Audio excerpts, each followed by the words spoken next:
শিম, বেগুন ও সয়াবিনের কারি বানানোর জন্য শিম, বেগুন, টমেটো, পেঁয়াজ, লঙ্কা, ধনেপাতা কেটে ভালোভাবে ধুয়ে নিয়েছি। বেগুন ও শিমে নুন মাখিয়ে রেখেছি। আর ফুটন্ত গরম জলের মধ্যে 15 মিনিটের মতো সয়াবিনগুলিকে ভিজিয়ে তুলে নিয়েছি। তারপর তেল গরম হয়ে গেলে শিম ও বেগুনগুলি হলুদ ও নুন দিয়ে ভালোভাবে ভেজে নিয়েছি। তার সাথেও সয়াবিনগুলিও ভেজে নিয়েছি।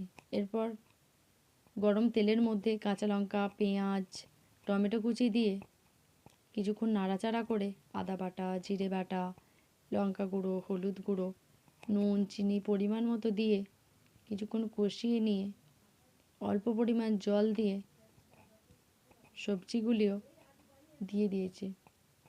তার সাথেও ধনেপাতা কুচি দিয়েছি। দেওয়ার পর কিছুটা কষিয়ে নিয়ে পরিমাণ মতো জল দিয়ে কিছুক্ষণ ফুটিয়ে নামিয়ে নিলেই তৈরি হয়ে যাবে শিম, বেগুন ও সয়াবিনের কারি।